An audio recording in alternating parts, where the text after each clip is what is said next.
You've made it. 28 days of dedication, practice, and growth. You've learned how to greet people, how to describe your home, how to talk about your past, and even how to share your deepest passions. We are moving beyond simple sentences and entering the world of complex conversations. We're going to learn the secret tools that native speakers use to buy time, bridge ideas, and keep the energy flowing. This is the bridge between being a student and being a speaker. Let's get started. In a perfect world, we would always know exactly what to say next. But in reality, even native speakers need time to think. This is where conversation fillers come in. These are words or phrases that don't have much literal meaning, but they serve a huge purpose. They tell the other person, I'm still speaking, I just need a second to organize my thoughts. Let's look at 4 essential fillers. First, we have, well. This is perfect for when you need a moment to think of an answer, or when you're about to say something that might be different from what the other person expects. For example, well, I haven't really thought about it that way before.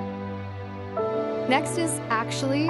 We use this to correct someone politely or to add a surprising detail. Actually, I've been to London 3 times, not 2.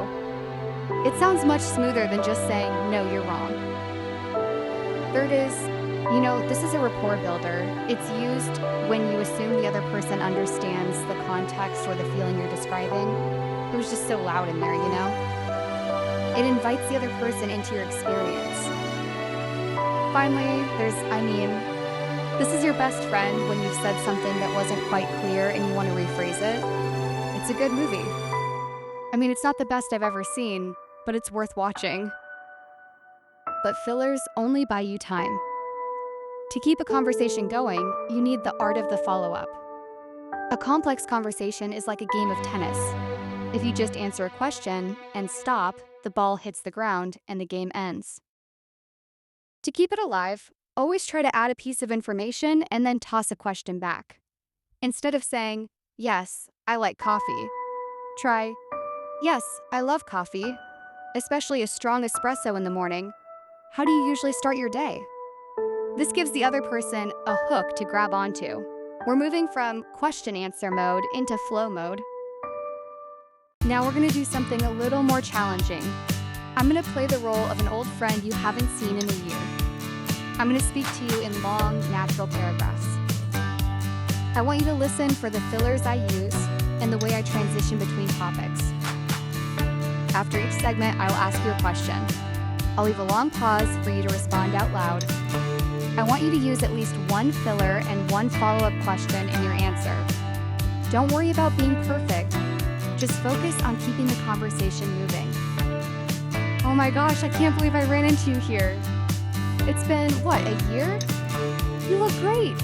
Honestly, I've been so busy lately. I actually started a new job last month, and it's been a total whirlwind. You know how it is when you're the new person? Everything takes twice as long to do. But anyway, enough about me. What have you been up to since we last spoke? Has anything big changed in your life? Great. I hope you said something like, well, I've actually been focusing on my English studies. Now, let's keep going. Listen to how I respond to you. That sounds incredible. I've always wanted to improve my skills like that, but I just never seem to find the time. I try to read a bit, but it's not the same as a real challenge. Speaking of challenges, I'm actually planning a big trip to Europe next summer. It's a bit nerve-wracking to organize, Have you traveled anywhere interesting lately, or are you planning any trips soon? Excellent. Now for the final part of our practice, I'm going to tell you a short, slightly complex story about a problem I had at a restaurant. I want you to practice active listening. While I'm talking, I want you to make small, encouraging sounds, like oh, right, or that's crazy. So, I went to that new Italian place down the street last night. Well, the food was supposed to be amazing, right? But when we got there, they had lost our reservation. Actually, the manager was very nice about it, but we had to wait for 40 minutes. I was starving. You know that feeling when you're so hungry you start getting annoyed at everything? Finally, they gave us a free dessert to make up for it. Have you ever had a disaster like that at a restaurant? Fantastic work. Complex conversations aren't about using the biggest words in the dictionary. They are about managing the vibe of the interaction. You used fillers to give yourself space. You used active listening to show you cared. And you used follow-up questions to keep me talking. That is fluency in action. Let's summarize what we've learned about navigating these complex interactions. First, remember back-channeling. These are those small sounds we practiced. Yeah, right, or I see. In English, if you stay completely silent while someone else is talking, they might think you've stopped listening or that you don't understand. These small sounds act as social grease. They keep the machine running smoothly. Second, observe and react. A complex conversation involves emotions. If someone tells you something sad, your well should sound empathetic. If they tell you something exciting, your actually should sound bright. Third, summarize and reflect. If you're not sure what to say next, try reflecting back what they said. So what you're saying is, the manager was nice, but the wait was still too long. This proves you were listening and gives the other person a chance to expand even further.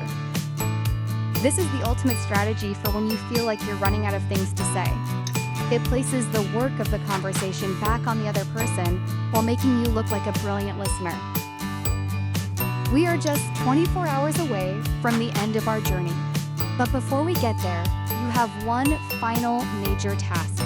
Your Day 29 challenge is to have a 5-minute continuous conversation in English. Now, if you have a partner or a friend who speaks English, call them. But if you don't, that's no excuse. I want you to talk to yourself. Set a timer for 5 minutes. Start a topic, maybe your plans for next year or your thoughts on a movie, and don't stop talking until the timer goes off. Use the fillers we practiced today. Well, actually, and I mean, if you get stuck, rephrase your thought. If you run out of ideas, ask yourself a question and answer it. The goal is stamina. You need to prove to yourself that you can keep the English engine running for 5 whole minutes without switching back to your native language.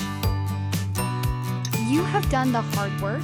You have the vocabulary, the grammar, and now the conversational strategies. You are so close to the finish line.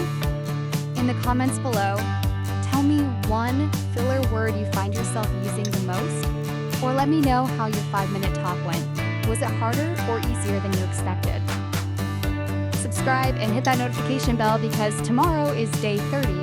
We are going to do a full review, a final test, and I'm going to give you the roadmap for how to continue your English journey long after this challenge is over. I am so proud of you. I'll see you tomorrow for our grand finale.